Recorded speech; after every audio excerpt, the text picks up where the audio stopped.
Welcome to the first recording of the 2016-2017 school year. This is the Honors Math 1 Chapter 1 test, and we're going to look at this test together. Hopefully you have it back and you're looking at it now in the privacy of your own home, where you get a chance to kind of look things over and think about what happened. Um, Realize that all of our tests are cumulative. 70% of each test is material from previous chapters, so it definitely is worthwhile to go through, spend some time looking at these, trying to understand what's going on. So, first question says, does this relationship appear to be a function? And I would say most of you got the general gist of this question. I do ask you to explain, and I think most of you said something along the lines, no, it doesn't appear to be a function, because several values of x have multiple values of y, or multiple output values. So I awarded most points for this if you said something along the lines, no, this does not appear to be a function because several values of x have more than one value of y.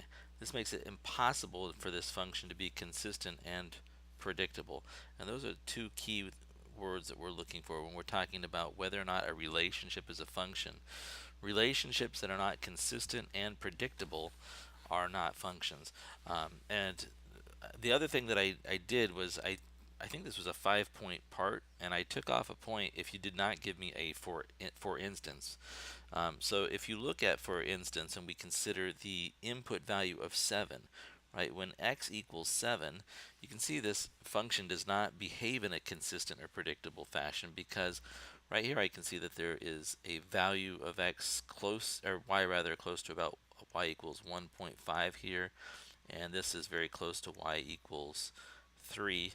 And if you actually look right here, there's a value of the y that's very close to, either 0 or maybe negative -0.1. So this one value of x, not 3, but when x is 7, produces 3 different outputs. So it's not consistent, not predictable behavior. So I looked for you to spell out one of those examples.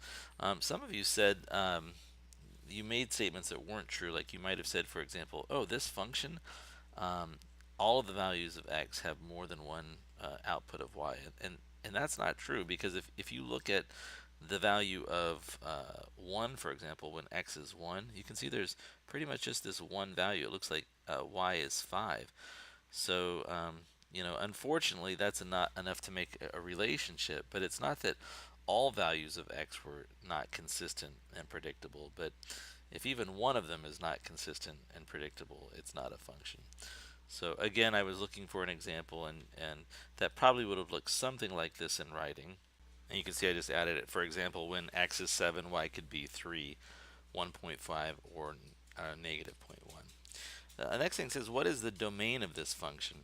Well, if you look at it, there's a lot of places where there's no output values.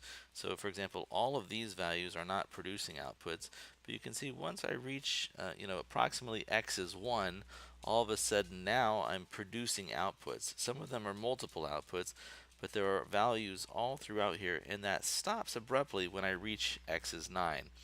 At that point on, there are no more output values. So again, every single one of these points that I've listed in green, you can see, yeah, when x is 3, I've got definitely outputs, right? When x is, oh, sorry about that, I think I fixed it. Um, and you can also see that when, if I pick any of these x values that are in the yellow region, for example, when x is -2, there's no indication of any output at all. So you can see that my domain, the collection of x values that are producing output values, ranges from +1 to +9. And I would write it something like this. I'd say uh, x's are between 1 and 9, and I'm including the endpoints there. So from 1 up to 9, including the endpoints. Something similar for the range of this function. What's the smallest output that's possible? If you take a look at it, the smallest output that's possible, let me erase this 7 right here. The smallest output that's possible is right here at 8. I'm sorry, no, the smallest output there is -1. It occurs when y is 8. And the largest output that we've obtained is right here. It's an output of 8, and that looks like it's happening somewhere around where what x is 5. So you can see my range are all of these values from -1 up to +5, and I would write it pretty much like this. I'd say beginning at -1, this continues to produce outputs all the way up to and including the point 8.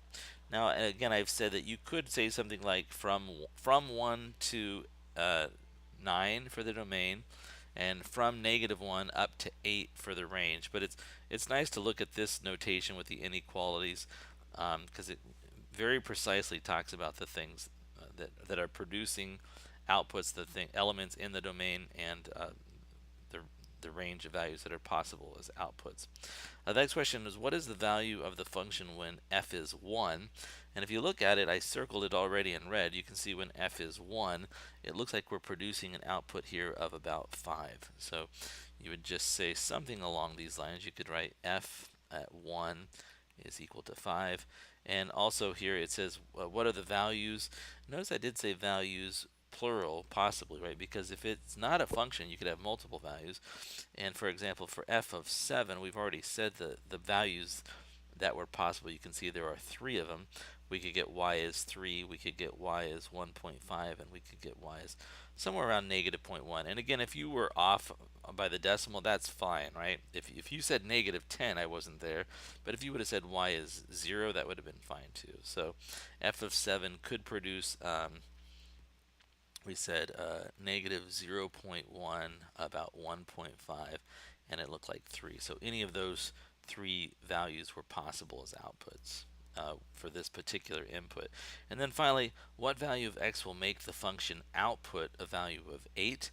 And we actually just looked at that. The one function value that is producing an output of 8 is 5.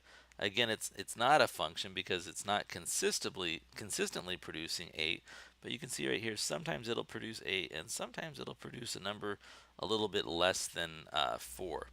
So your best chance of getting 8 out of that function is to try and put in 5, and you might get 8 out of it sometimes.